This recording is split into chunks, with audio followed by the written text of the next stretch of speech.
do. I'm still hurting. And the next thing you know, she's dead. Ray J was the last person to see her alive. He let the dealer in, but she was sober, right? But he let the dealer in that gave her the shot.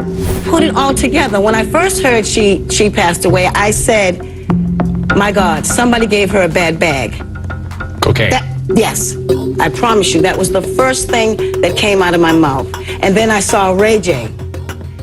And it all... Years after Whitney's death, there is still controversy surrounding her name. For example, Ray J came under fire for being seen with Whitney close to the time of her death, and this sparked even more drama. Then there is Clive Davis, who was a major player in Whitney's career behind the scenes. This is like seeing behind the scenes at the music industry, where profit is frequently prioritized over the well-being of artists. Whitney, like all of us, had her flaws. The rumors regarding her friendship with Ray J. Blackmail has tarnished her once impeccable image. It has even been suggested that Whitney was going to publish details about Clive Davis in a tell-all book before she passed away. Could this revelation have contributed to her tragic demise? However, things aren't quite that simple. It has been reported that Ray J conspired with Clive and Diddy to have Whitney removed from the scene. This was allegedly part of a twisted power play that resembled a dark Hollywood thriller. They allegedly saw Whitney as a sacrificial pawn in their quest for fame and fortune. Jaguar Wright claims that Whitney's death was not only a tragic accident, there was a darker side to it. Jaguar argued that Whitney's injury suggested something more unsettling than a peaceful death, and that Whitney didn't just die peacefully in a bathtub. Jaguar didn't mince words when she accused Ray J of participating in dubious plots driven by Diddy and Clive Davis. She's dead. Ray J was the last person to see her alive. He let the dealer in, but she was sober, right? But he let the dealer in that gave her the shot. Leola Brown, Bobby Brown's sister, has said on several occasions that she was beaten. They saw her body. She didn't just die in a tub. Let's consider stepping back for a second. Ray J wasn't simply some random guy they enlisted in their scheme. He had a lengthy history with both Clive and Diddy, and they even looked up to him as a role model. Since Diddy and Clive have a long history together, there have been rumors of a sizable debt that Diddy owes Clive, as well as rumors of dubious favors that have been exchanged between them. This kind of talk can shake up everything you thought you knew about the industry. So why Ray J of all people? Well, he was Whitney's closest confidant at the time, so they assumed he would be game for anything, especially if there was money involved. After all, who wouldn't be tempted by a sizable paycheck? 5 years following her breakup with Bobby Brown, Whitney returned to the spotlight, this time closely associated with Ray J. Yes, you read that right. There were rumors circulating about their romantic involvement, which they never confirmed, but there was still a noticeable age gap. Ray J, 31, and Whitney, 48, raised eyebrows when they were spotted together everywhere, attending upscale dinners and clubs as if it were no big deal. Whitney and Bobby's marriage was anything but a fairy tale, as Bobby revealed in his memoirs about their turbulent relationship, which included frequent arguments, drama, and breakups and reconciliations. Their love story was a hot mess filled with domestic problems, drug use, and rumors of cheating. There was a lot of cheating going on, but surprise, Whitney was the one who initially came out, hooking up with Tupac Shaker. Bobby was shaken, especially because he was close to Tupac and considering joining his label. It was a crazy situation, and Bobby almost recovered at that point. However, after Tupac passed away tragically in 1996, Whitney was devastated, and Bobby had to watch her grieve the loss of the former love of her life. Their marriage devolved into a bizarre dance of reconciliations until Bobby could take no more. Bobby ultimately had to decide whether the drama was worth it during Whitney's periods of inpatient treatment. Bobby recalls leaving their marriage quietly and starting FR in Los Angeles with only $1,000 to his name. He reconnected with Alicia, his childhood friend, who would later become his second wife. Their split wasn't just the end of a marriage. It set off a series of events that led to Bobbi Kristina's downward spiral. Meanwhile, the world watched as rumors of Whitney's ties to Ray J stirred up even more drama in the gossip columns. Bobby felt like he was painted as the bad guy. Even after Whitney's sad passing in 2012, Ray J said they were just friends and denied any romantic involvement, but people didn't buy it. Shortly before Whitney passed away, they were spotted together, leading everyone to wonder what was really going on between them. A little rumor out of the way that I heard. You've been seen around town with Whitney Houston.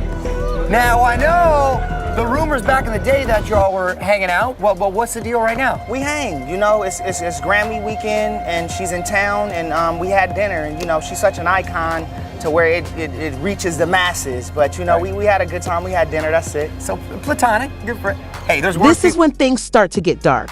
There have been rumors that Ray J wasn't simply Whitney's boy toy and may have contributed to her addiction. Yes, you read that correctly. Although Whitney denied this in interviews, people close to her, including Ray J, allegedly witnessed her downhill spiral and believed he was the one providing more than she needed, driving her deeper into her fight with crack addiction. Whitney tried treatment, but it didn't work. She acknowledged her wild streak and insisted that she wasn't on a path that would lead to self-destruction. Instead, she just wanted to continue living. Tragically, her battle against addiction proved ineffective, as Diddy and Clive Davis were allegedly pulling strings behind closed doors. The Arista records that Whitney Houston made her mark on were masterminded by Clive Davis. Was like the ultimate music guru, making artists into icons, but as the 2000s came to an end, cracks began to appear in their once strong bond with Whitney, who distanced herself from Davis and his label. In a candid interview with Diane Sawyer back in 2002, Whitney Houston opened up about her struggles with addiction and her messy relationship with Bobby Brown, hinting at some seriously shady things going down behind the scenes with Davis and the music industry. Fast forward to Clive Davis thinking back on his final moments with Whitney shortly before her tragic death, portraying Whitney as being at the top of her game and proudly demonstrating how she had kicked her nicotine habit. Davis even recalls talking about rescheduling a recording session because he was so impressed by Whitney's ren. And of course, then you had to have had a last moment with her, that last encounter. What will you cherish about that last encounter that you had with Whitney? My last encounter with Whitney was like 48 hours before her death. She was in great shape, I gotta tell you. She showed me how all the nicotine from her smoking had been removed. We scheduled a recording for August, that was in February. She had just come from her movie that she had been in. And I played her, I was playing her songs that Jennifer Hudson had just recorded. We spent the whole afternoon, as we always did, together at my hotel. So it was shocking. When 48 hours she had... Just 48 hours later, a bombshell hit the world. Whitney Houston was tragically found drowned in a bathtub at the same hotel where Clive Davis had planned his pre-Grammy gala. Reflecting on those final moments, Davis doesn't dwell solely on the end but revisits the beginning. He reminisces about his first encounter with Whitney, a moment vividly depicted in the biopic asterisk Whitney Houston, I Want to Dance with Somebody asterisk. My first encounter, which is portrayed in the film, was when she auditioned for me at a small club called Sweetwater. She sang The Greatest Love of All, Davis recalled. I had commissioned that song 8 years earlier for a movie about Muhammad Ali. Whitney's performance was overwhelming. She infused the song with even more emotion than its original creators, Michael Masser and Linda Creed. I'll never forget it. That's how we met, right after that audition. But even as Davis reminisces, he can't escape the rumors swirling around his involvement in Whitney's death. Accusations have surfaced, suggesting that he profited from Whitney's music sales and exploited her story in a tell-all book after her passing. His legendary pre-Grammy parties, attended by Hollywood's elite, are now under intense scrutiny. There are whispers that Whitney, struggling with her inner demons, often succumb to substance abuse at these lavish events, with insiders seemingly turning a blind eye. Some speculate that Davis may have created an environment that exacerbated Whitney's struggles with addiction, choosing not to intervene when it mattered most. This is when the word deep gets used. When Clive chose to pop the champagne, he knew Whitney's body was still inside the premises. Many are baffled by that decision, questioning why someone with Whitney's level of connection would pick to attend the party where she sadly died. Whitney's inner circle isn't holding back when it comes to criticizing Clive for disregarding her memory. And here's something interesting. Some fans are speculating that Clive's Prego Grammy bash was more than just a party. Rather, it was like something out of a Hollywood thriller. Before Whitney passed away, there were rumors that she had behaved strangely after meeting with Clive. We don't know what transpired between them, but according to reports, she stopped by his house while he was getting ready for his big Prego parties. After she left, Clive Media said that she looked disheveled and disoriented, with what appeared to be blood dripping down her leg and sweat running down her face. Tragic events befell Whitney Houston 2 days later. Her assistant discovered her unconscious in the bathtub just before the singer was scheduled to take the stage. Her bodyguard, Ray Watson, received the call and hurried to the scene despite Rye's desperate attempts to resuscitate her. Paramedics arrived at 3:30 p.m. At 3:55 p.m., Whitney was pronounced deceased. The coroner's report stated that Whitney died from unintentional drowning, heart disease, and drug use. But here's where the twist comes in.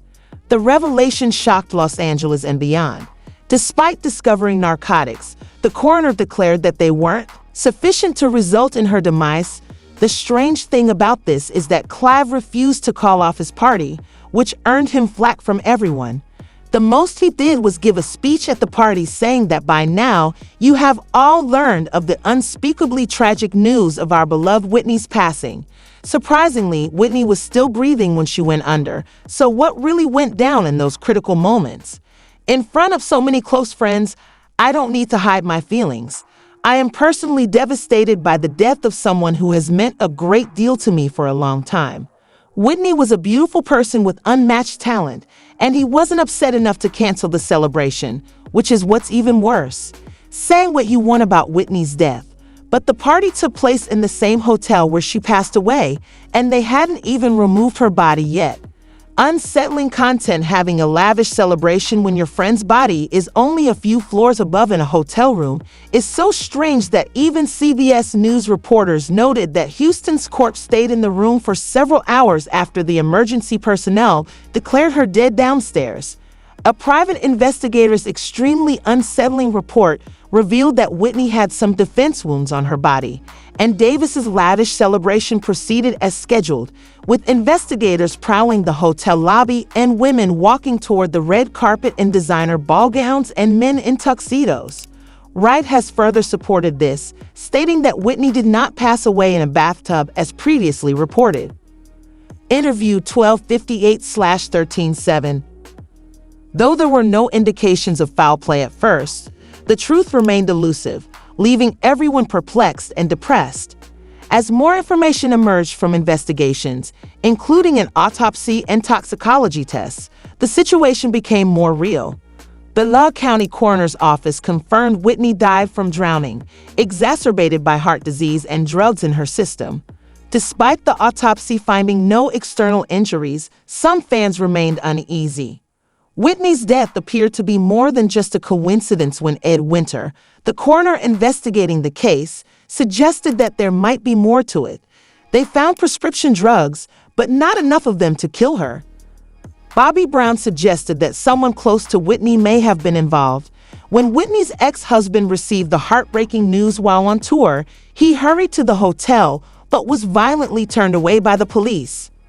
Bobby Christina, in the midst of all this chaos, celebrities like Monica and Ray J were put up in a suite directly next to Whitney's body.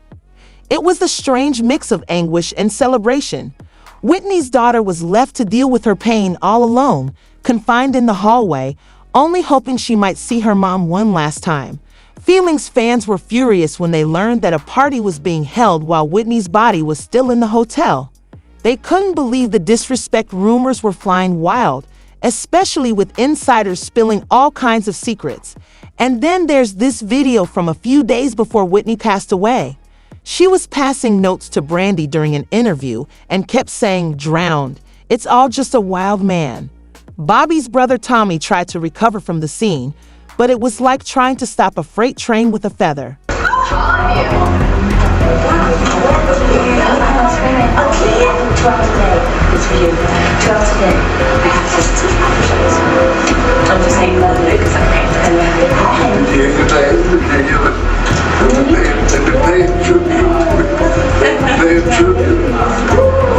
my dad. It's my dad. I'll see you later. I'll see you later. Mom. Then there are these psychic Sloan Bella revelations, in which she asserts that Whitney wasn't killed in a car accident. He almost died the day before in the bathtub. The person in the room below her had seen his ceiling leaking and had called management, and they'd gone up to her room, maybe not knowing it was her room or whatever, and they'd tried to get in, and they had to resuscitate her out of the bathtub the day before she died in the bathtub. She was trying to warn Brandy about something in her life through her own life. So Brandy's life is a mirror for Whitney's life on some level. That's what I get there. And I feel like she was looking for people to help her, but everybody stepped. If you think that sounds dubious, get ready for this. The official narrative states that Whitney was discovered by her assistant, but Jaguar Wright says that's all nonsense, claiming that Ray G's sister Brand was the one who found Whitney in the bathtub. And Brandy was the one that found her. But they pledge allegiance to Clive too. This is the worst part. There have been claims that Ray J knew more about Whitney's situation than he disclosed. For example, Leola Brown, the sister of Bobby Brown, came forward and publicly criticized Ray J, alleging that he had not only seen Whitney use drugs, but had also given them to her and supported her habit. Leola Brown, Bobby Brown's sister, said on several occasions that she was beaten. They saw her body. She didn't just die in a tub, like she was beat up. He even claimed that she witnessed Ray J slinking out of the hotel, disguising his identity as a criminal apprehended. Ray J coming out of the hotel, hiding his head, being pushed into the car. Why? I looked and I said, why is he hiding? Why is he hiding his face? He's always trying to show his face when he's around Whitney. Why now? Why are you trying to hide now, Ray J? And I put it all together. When I first heard she passed away, I said, my God, somebody gave her a bad bag. Okay. Yes, I promise you, that was the first thing that came out of my mouth. And then I saw Ray J. And it all... She accused Ray J of giving drugs to Whitney and outright dragged him for it. The accusation appeared to be supported by a video that showed Ray J skulking away from curious eyes.